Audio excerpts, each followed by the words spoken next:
The Black Talk Media Project, a US-based nonprofit, has operated the premier online Black Talk radio network for 9 years.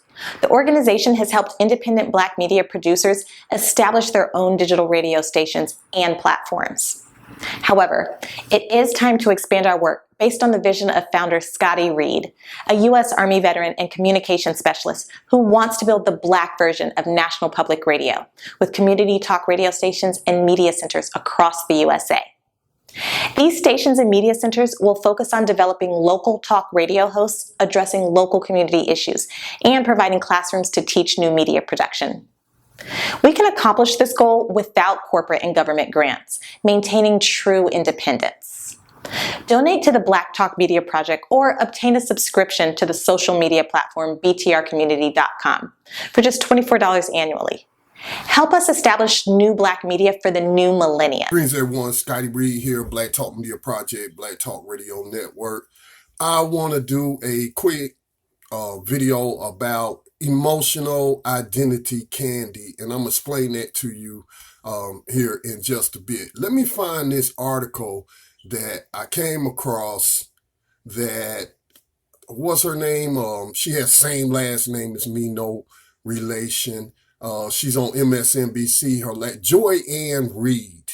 And she tweeted out this article from this particular website that was talking about all the women that were running for political office. And of course, they're all Democrats because it was a partisan article. Y'all know Joy Ann Reid is a partisan news anchor. You know, reporters are supposed to be objective, but we live in an age of partisan media, and it's on both sides. So let me see. I believe I saved this article, and it was just about, okay, here it is, the record number of women candidates in 2018. So y'all know it is an election year, and I say every year is an important election year, but more so for your local offices like your district attorneys or your prosecutors, your judges, your mayors, your city councils, and your state offices. I'm not trying to say that federal office isn't important because, you know, it's going to take us building a coalition of abolitionists who can get into federal office in order for us to push the agenda ending prison slavery via the 13th Amendment. We got to get that 13th Amendment slavery exception clause removed. But when I saw this article go out a couple of days ago, I bookmarked it, I saved it, and so I want to talk about it now while I'm in between posting podcasts to the network. Got Tando Radio Show, did a live broadcast today, got to get their podcast posted, and then Race Treaty sent me a podcast. I just got through engineering that, and I got to get that one posted. But while I was taking a break, I just wanted to, I reminded myself, hey, I need to do this video on this emotional identity candy that a lot of our people fall for. Well, I'm not going to say our people in terms of Black people, but all people buy into emotional identity candy, and this is exemplified by this article and this push for women as if sex is a legitimate qualification for anything, for employment, for political office, for, you know, sex is not a qualifier for me. If we're talking politics, it's policy that I'm looking at. And I'm looking at your history. So this article was published on this website called thecut.com. And it was tweeted out by Joy Ann Reid, again, of the partisan news organization MSNBC. It says the other women's march on Washington. What's the fastest way to fix a broken system? Take it over, says the record number of female candidates running for office in 2018 for the first time. Okay, so there's a number of things I want to cover here. All right, so we've seen this push in the past year or so of saying we live in a patriarchal society. Sorry, I might have butchered that word. And the suggestion is if we had a bunch of women, a matriarchal society, a matriarch society, then things would be better. That's just simply not true. The history doesn't bear that out. You're not going to tell me you don't remember all the queens of England and other queens in Europe. I think it was Marie Antoinette who said, let them eat cake or something like that. We look at the British Crown. Certainly women have held that position of power, and they were as engaged in abusing the world, enslaving the world, stealing the world, resources from different indigenous populations, engaged in murder and mayhem and genocide and what have you. So that's just a ridiculous notion. But, I was just thinking about it. Even when you look at popular leaders in the past and even presently have always been able to get people to buy into emotional candy. And especially when we're talking about identity, emotional identity candy. We won't pay so much to whether the person's ideals or proposals are actually feasible or not.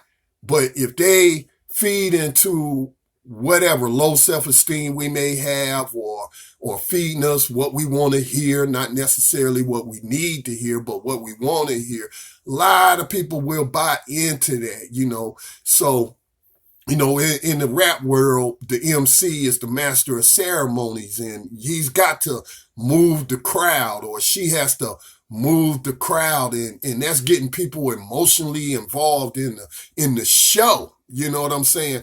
So, but this article, is just insulting my intelligence. It's insulting your intelligence, and identity politics can be a downfall. It really, really can. So it's just ridiculous. Now, this is a very long article, on the context of white supremacy.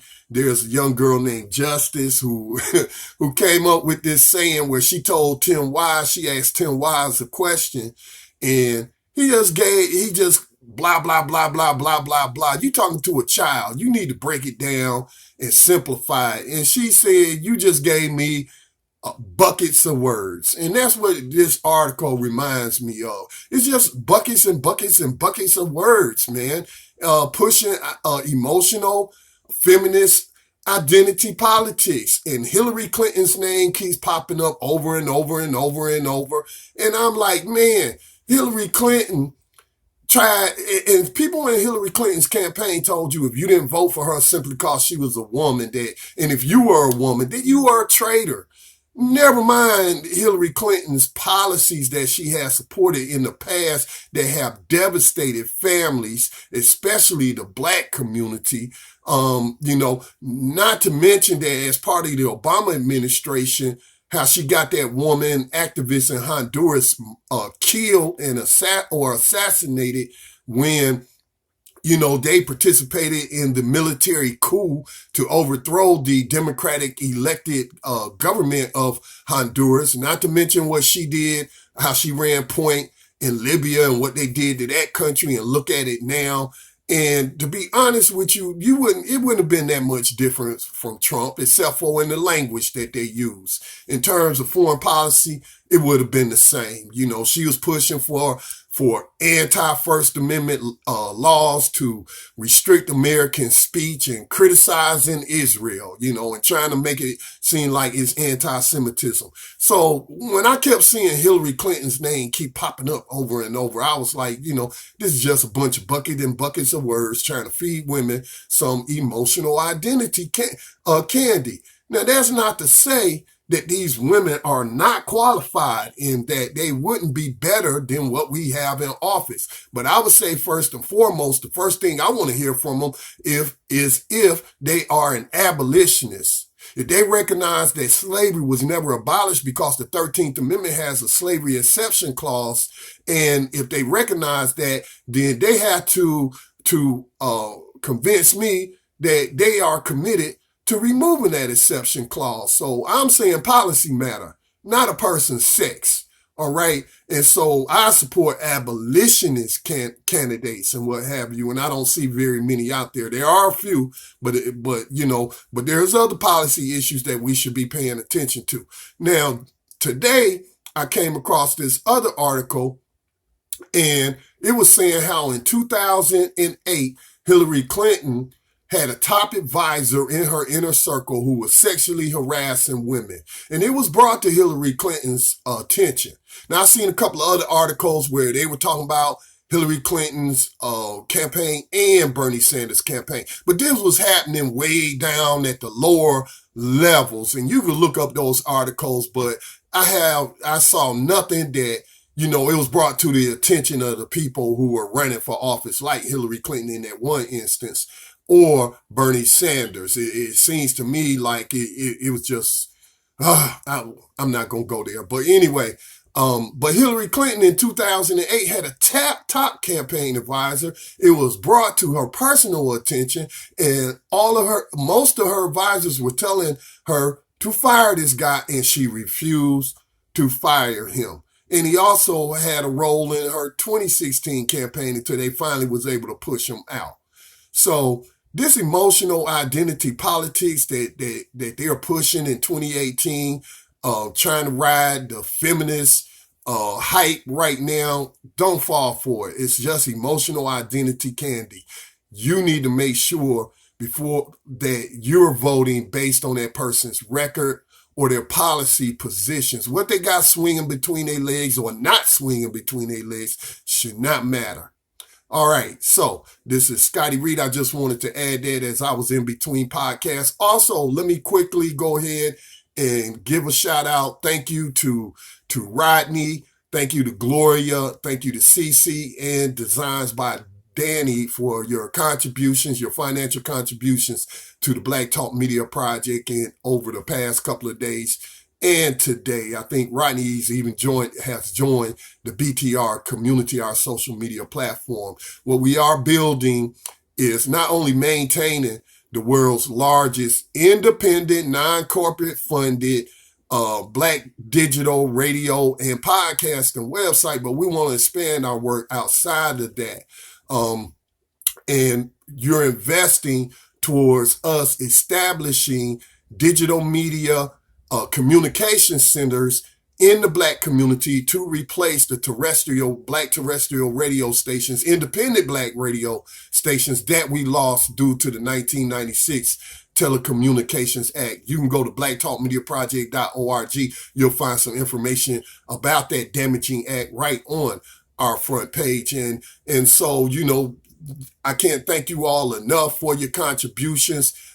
We actually want to build our first media center right here in Gaston County, North Carolina, where I live. It's about 250,000 people that live here. And according to the U.S. Census, we have about 37,000 Black people who live here.